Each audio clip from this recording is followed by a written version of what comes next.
Women Up Radio, designed to facilitate women's empowerment, improve your career, develop your talents, incorporate your passions, achieve fulfillment and success. Hello, this is Women Up Radio, supporting Empower Women, and today we're talking about participatory gender audits and how they help the individual, the work unit and the organisational levels for gender balance. I'm joined in the studio by my co-host, Kerry Wheeldon, and by our guest, Laura Martinez, who is Partner Director at BreakTheGap. They're specialist consultants for gender diversity balanced organisations. Hello, ladies. Thank you for coming today. Hi, hello, Anna. It's lovely to be with Kerry and you. Mm-hmm. You're welcome. Okay, so Laura, can I start by asking you, tell me about your company. What is BreakTheGap? Well, BreakTheGap is an organization specialized in consulting for gender balanced organizations that offers gender and diversity diagnosis and also participatory audits, as we are ILO certified, ILO standing for International Labour Organization. We also do female retention plans, training, coaching, and strategic plans in order to have gender balanced organizations. Okay, it sounds very interesting. So, Laura, can I just ask, what was it initially that inspired you to actually start BreakTheGap? Well, I've been working in consulting for many years, and I will always look for, I will always try to identify problems and look for solutions. It's the way I've been working for the last 20 years. So, working, as we were talking previously, in the tech industry, and looking around and and seeing how many of my colleagues were just leaving the company, and then on the other side, we would have to sometimes go to universities and to engineer schools to try to attract women. Mm-hmm. And I thought this is not nonsense, but I mean it's not very useful if we're trying to attract women, but then we're not retaining the women that we already have that have tech skills. So I started to be more and more passionate about this issue. I started to learn, and I started a PhD on gender studies related to female retention in ICT companies, and I saw the market need to really address these issues that are not being addressed maybe in a very efficient way, as we can see, because we are not seeing much improvement. And I think the last reports by UN Women say that we will have to wait 80 years. The last one, I think from McKinsey and Lean study or report said that it would be 100 more years. So I am optimistic. I don't think it's an utopia. I think it can be reached, but it has to be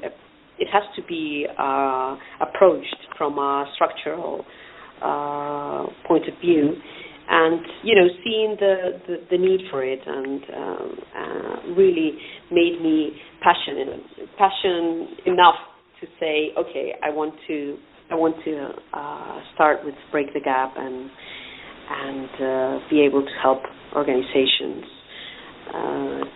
with these issues. In fact, what really gave me the how do you say, you would say tick-off, was when we heard about, I think it was Facebook and Google talking about freezing eggs. Do you remember that? No. Do you know? Oh, well, there was this policy in some Silicon Valley companies that decided to pay for the ovary eggs freezing. Oh, yes. So when that came when I read it in the headlines of the newspaper, I said, okay, I think organizations are really lost at the moment with these issues. I can't keep on with my consulting work. Strategy, I really want to develop. Time to do something. Yeah, in this area. Very good. That's a great reason for starting. Okay, so can you tell me more or explain more about participatory gender audits?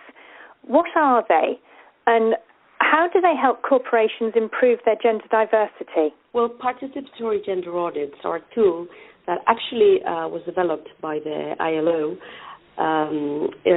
in order to understand your organization's baseline, in equal opportunities. They're not quantitative audits as we might think of audits sometimes on a financial perspective, for example, or even an environmental perspective.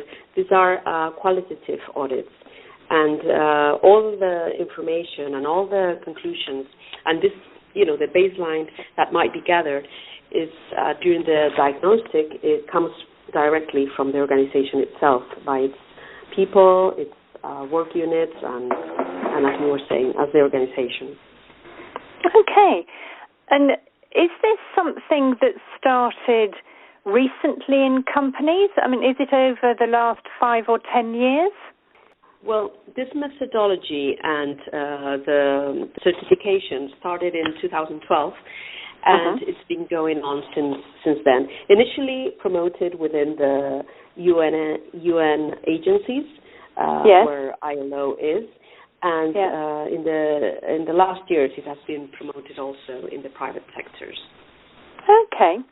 And Kerry, is this something that you've ever come across in your headhunting work? Because it's something fairly new to me, even though my main work is to do with gender balance and coaching women in their careers. But is it something that you've come across from a headhunting point of view?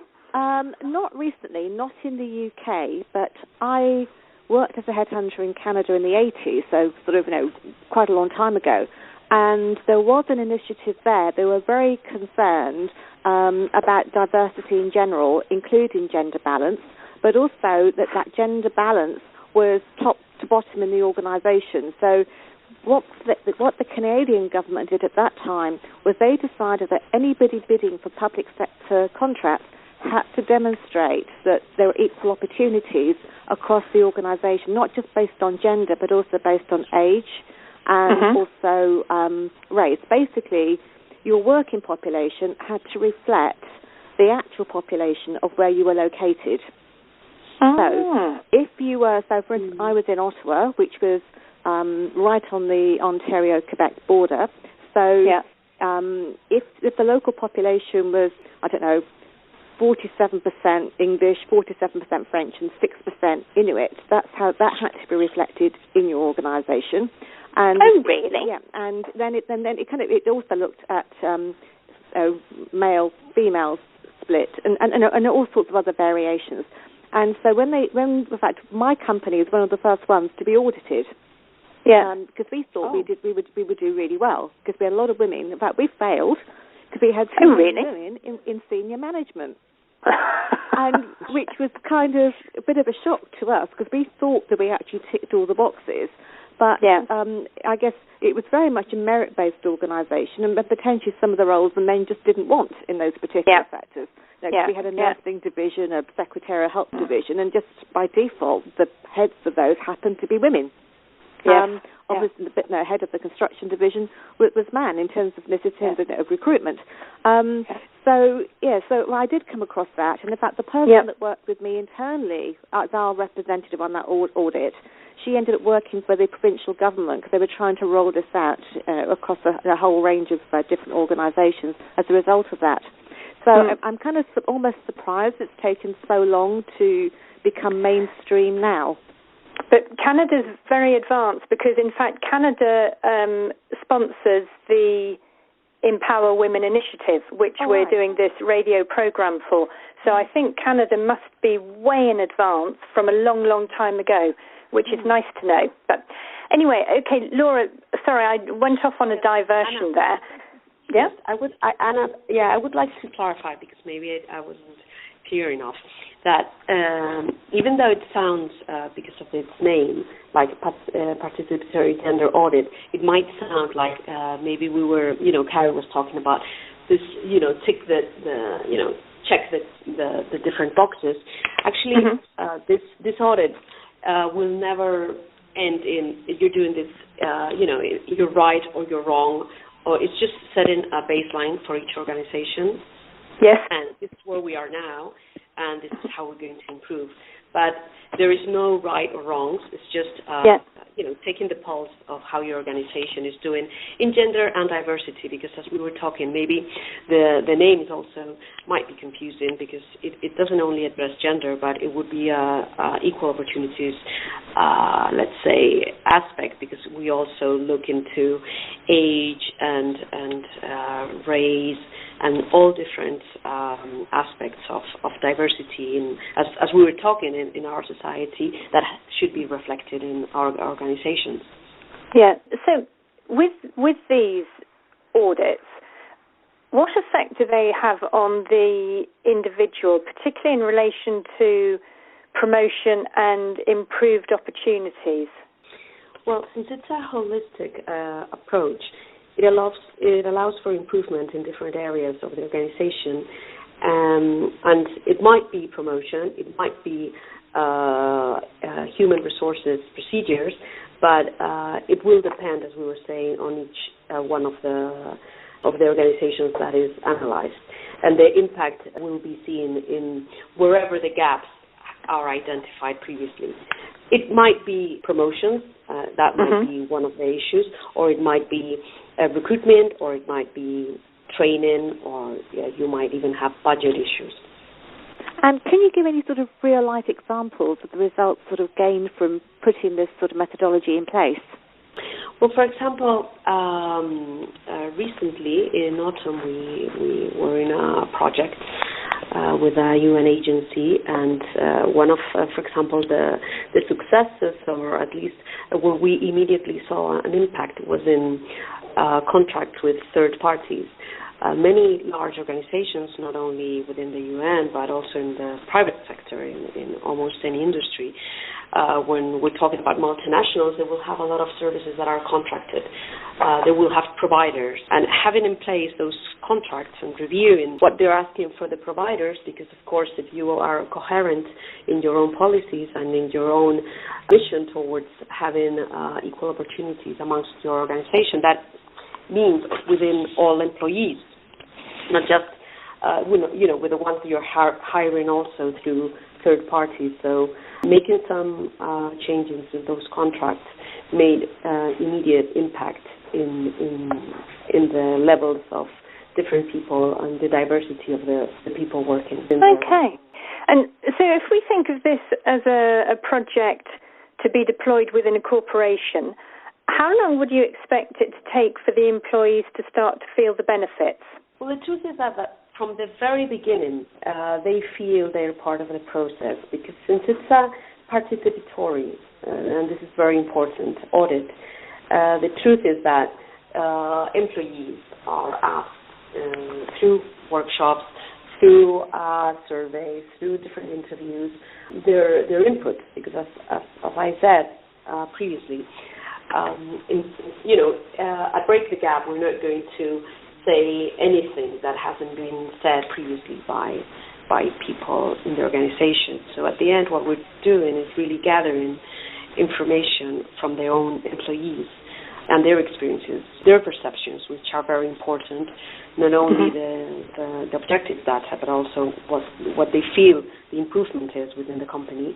So we always have a very welcoming and positive attitude from all different employees, because there is no limit to the, let's say, profile of the employee. We like all the different layers and all the people represented in the company have their say.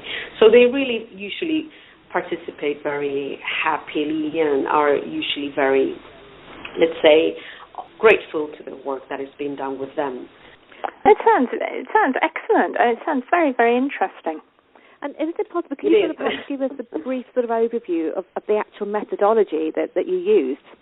Well, it's based mainly on, there's a first phase where we focus more on objective data that we would find in the organization, not only related to their equal opportunities policies or the HR policies, but different strategic information that is within all organizations, and also their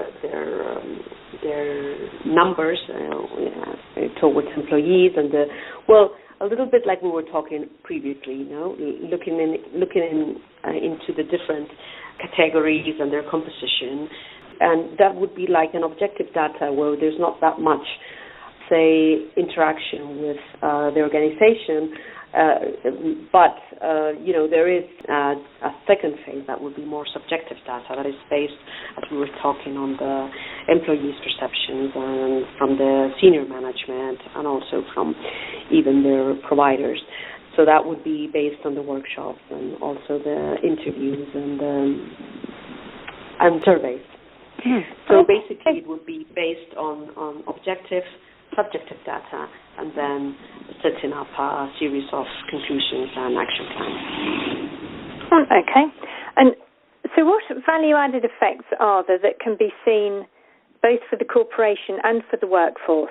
Well, at the end of the day, or at the end of the work, the organization has a clear roadmap that has been developed by their own, by the organization on equal opportunities and how they can advance from their own baseline towards a set of goals that they have approved to overcome.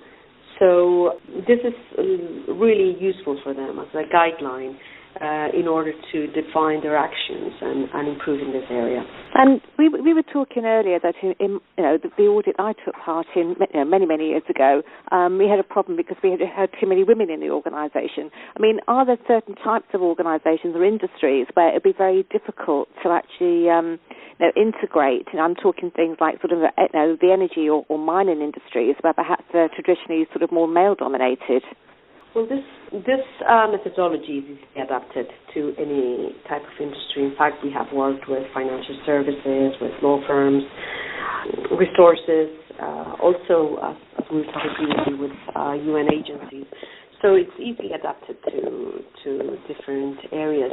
It's funny you say that, what you were talking about your own experience, having too many women. I've never heard that having too many men are a problem or, men quotas.